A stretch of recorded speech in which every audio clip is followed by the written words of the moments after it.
साथियों नमस्कार।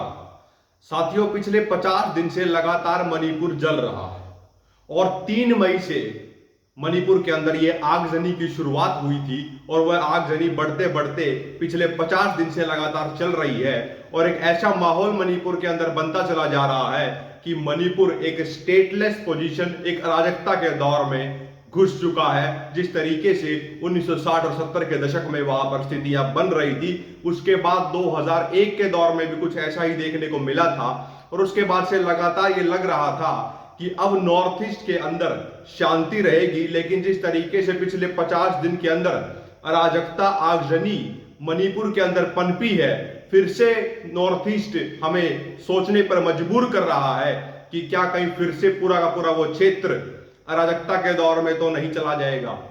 50 दिन में जितनी अराजकता मणिपुर के अंदर हुई है, उसके चलते लगभग 60,000 लोगों ने पलायन कर चुके हैं और उसी के साथ 150 का आंकड़ा पार हो चुका है कि इस पूरी अराजकता में लोगों की जान चली गई है। साथियों, ये पूरा घटनाक्रम जो पिछले 50 दिन से चल रहा है, इसके लिए कुछ इतिहास के पन्नों को हमें पलटने की जरूरत है, तभी हम सही मायने में वर्तमान की स्थिति को समझ पाएंगे।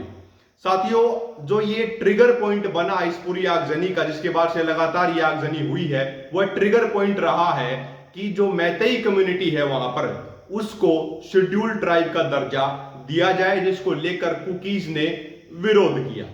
साथियों, सबसे पहले मैतेई, कुकीज, इन सभी विषयों को समझने के लिए हमें मणिपुर की डेमोग्राफी को समझना, वहां की जो भूगोलिक क्षेत्र है उसके हिसाब से जनजातियों का जो प्रतिशत है उनको जानना समझना बहुत ज्यादा जरूरी हो जाता है।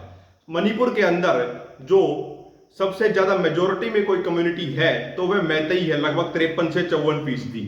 जो कुकीज हैं वो लगभग 16% हैं और जो नागाज हैं वो लगभग 24% है। साथियों, जो घाटी का इम्फाल का एरिया है पूरा, उसके अंदर जो मुख्य तौर पर जातियां बसी हुई है वह मैतेई है और जो जंगलों का एरिया है पहाड़ों के ऊपर, वहां पर कुकीज और नागाज है। साथियों, 1960 और 70 के दशक से लगातार इन 3 जनजातियों के बीच में एक जातीय संघर्ष हमेशा से किसी न किसी कारण की वजह से बना रहा है। 60-70 के दशक में नागाज और कुकीज के बीच वह संघर्ष था। अब जो देखने को मिल रहा है वो मैतेईज और कुकीज के बीच संघर्ष देखने को मिल रहा है। मैतेई कम्युनिटी के अंदर अगर हम बाइफरकेट कर देखते हैं, उसको अलग अलग हिस्सों में तोड़ कर देखते हैं, तो हमें देखने को मिलेगा कि मैतेई के अंदर सभी समुदाय देखने को मिलते हैं। उसमें हिंदू भी है, क्रिश्चियंस भी है, मुस्लिम्स भी हैं। कुकीज और नागाज वो प्योरली एक ट्राइबल कम्युनिटी है और ये जो पूरा झगड़ा एक तरीके से एक जातीय संघर्ष जो शुरू हुआ, उसके पीछे जो फॉरेस्ट राइट्स मिलने होते हैं वह मुख्य तौर पर रहा है और उसी के चलते यह संघर्ष हमेशा से बना रहा है। लेकिन वर्तमान के अंदर जो चीजें हो रही हैं उन पर हमें गंभीरता से, संवेदनशीलता के साथ गौर करने की साथियों जरूरत है। 2012 से ही मैतेई कम्युनिटी को, एसटी कम्युनिटी को लेकर उसमें कंसिडर किया जाए, मैतेई कम्युनिटी में को एसटी के अंदर डाला जाए, उसको लेकर डिमांड मैतेई कम्युनिटी 2012 से गुहार लगा रही थी। उसके बाद से यह विषय जब इस बार पहुंचा तो उनका तर्क यह दिया जाता था कि शेड्यूल कास्ट यानी एसटी में मैतेईज को कंसिडर इसलिए किया जाना चाहिए कि जब मणिपुर एक रियासत थी 1949 के समय में, उस समय में मैतेई जो है उनको एसटी का दर्जा था। उनका तर्क यह होता है। और जो कुकीज है जो इसका विरोध करते हैं और जो नागाज के भी कुछ लोग इसमें विरोध करते हैं, उनका तर्क ये होता है कि मैतेई कम्युनिटी जो है वो सोशली, इकोनॉमिकली और पॉलिटिकली तीनों ही पैमानों पर मजबूत है। इसीलिए मैतेई कम्युनिटी को शेड्यूल ट्राइब में नहीं आना चाहिए, क्योंकि इसके साथ साथ बहुत से फॉरेस्ट राइट्स भी उन्हें मिलते हैं, जिसका विरोध कुकीज लगातार कर रहे हैं। इस जातीय संघर्ष के चलते पूरा का पूरा मणिपुर अब एक स्टेट ना होकर जातीय गुटों में बंट चुका है, जिसके कारण यह अराजकता लगातार बढ़ती जा रही है।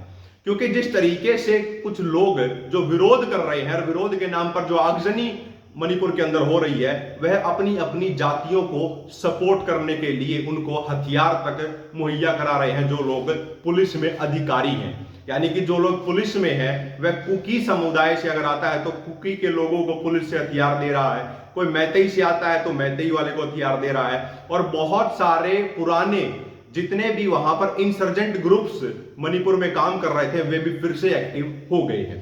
साथियों, ये पूरी जो अराजकता हो रही है, इसके मूल को जानने की जरूरत है कि ये इतनी अव्यवस्था एकदम से पनपी कैसे। और उसी के बाद हम इस बात का जिक्र करेंगे कि मणिपुर की अहमियत क्या है और कितने असंवेदनशील तरीके से मणिपुर के इस पूरे घटनाक्रम को लिया जा रहा है। साथियों, जब से 2019 के अंदर से म्यांमार के अंदर तख्ता पलट हुआ है, उसके बाद से ड्रग्स का, मानव तस्करी का एक बड़ी समस्या मणिपुर में देखने को मिली है। क्योंकि तख्ता पलट जैसे ही म्यांमार में हुआ, बहुत सारे म्यांमार के लोग मणिपुर की ओर आने लगे और जो बॉर्डर था वह पोरस होता चला गया, और इसके कारण ड्रग्स का और मानव तस्करी का एक बड़ा वहां पर सिंडिकेट, बड़ा एक नेक्सस मणिपुर के अंदर पनपता चला गया। और बहुत सारे ऐसे लोग हैं जो इस पूरे के पूरे ड्रग्स और मानव तस्करी के काम को सपोर्ट कर रहे हैं। उसमें इंसर्जेंट ग्रुप्स भी हैं, बहुत सारे राजनीतिक लोग भी इस चीज में घुसे हुए हैं, और मणिपुर के अंदर पोपी का भी एक बड़ा कल्टीवेशन होता है।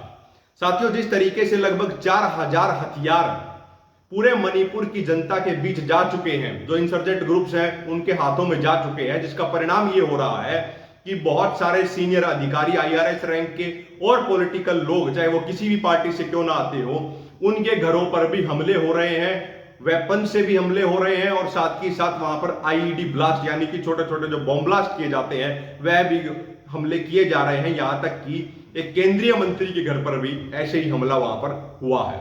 साथियों, जो ये हथियार मिले हैं, उसके बाद जो ड्रग्स है, और उसी के समानांतर जो मानव तस्करी और ये जो म्यांमार का जो लिंक है, ये 4 बड़े ऐसे नेक्सस बन गए, इन 4 ऐसे मुद्दों का ऐसा गठजोड़ बन गया है, जिसके कारण मणिपुर के अंदर अराजकता बढ़ती जा रही है। और स्थिति एक ऐसी दिखने लगी है कि मणिपुर में पूरा का पूरा एडमिनिस्ट्रेशन कोलैप्स कर चुका है।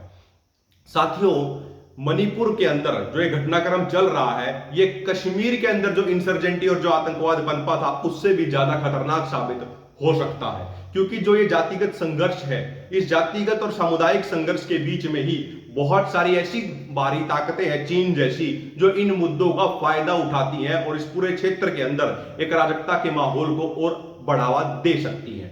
लेकिन 50 दिन के इस पूरी अराजकता के बावजूद भी केंद्र सरकार कोई भी इस पर टिप्पणी करने को तैयार नहीं है। जिस तरीके से वहां पर वेपनाइजेशन हो चुका है, एक तरीके से पूरे के पूरे मणिपुर के अंदर जो इंसर्जेंट ग्रुप है, हथियार मिलने के बाद से उनका फिर से इस पूरे रीजन का मिलिटराइजेशन हो चुका है।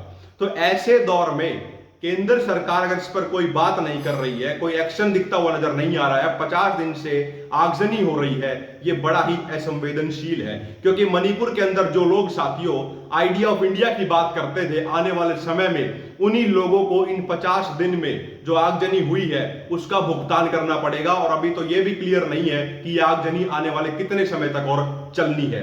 इसलिए जो ये असंवेदनशील व्यवहार हो रहा है, बहुत सारे न्यूज चैनलों के ऊपर तो मणिपुर के अंदर 50 दिन की आगजनी की चर्चा ही नहीं है। ये दोहरे मापदंड की जो मीडिया चलती है, उस पर भी हमें नकेल कसने की जरूरत है।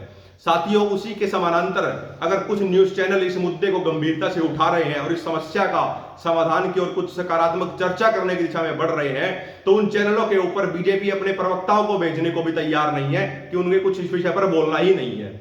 यानी कि एक बड़ा गैप क्रिएट किया जा रहा है, एक बड़ा असमान अंतर पैदा किया जा रहा है, जिसके कारण मणिपुर के अंदर जो लोग आइडिया ऑफ इंडिया की बात कर को लेकर आगे चल रहे थे इतने समय से, उनके अंदर भी आम मणिपुरी के अंदर एक बड़ा अविश्वास खड़ा हो सकता है। साथियों, सरकारें आएंगी जाएंगी, लेकिन ये भारत के अंदर जो अविश्वास कुछ जगहों पर पैदा हो जाता है, इसकी भरपाई करने में हमें सदियों लग जाती हैं। इसलिए जो ये एक असंवेदनशील व्यवहार किया जा रहा है इस 50 दिन की आगजनी को लेकर, इस पर कुछ ना कुछ टिप्पणी और एक सकारात्मक कदम केंद्र सरकार की ओर से जल्द उठाया जाना चाहिए। अन्यथा जो अविश्वास है वह लगातार बढ़ता चला जाएगा। और जम्मू कश्मीर के अंदर जो आतंकवाद पनपा था, उसमें भी एक बहुत बड़ा रोल था कि आम कश्मीरी के साथ जो देश में अविश्वास बढ़ा था, उसने वहां की स्थितियों को बहुत लंबे समय तक अराजक रखा था। और अगर ऐसे ही अविश्वास मणिपुर में बढ़ेगा तो स्थितियां लंबे समय तक अराजकता की ओर जा सकती है।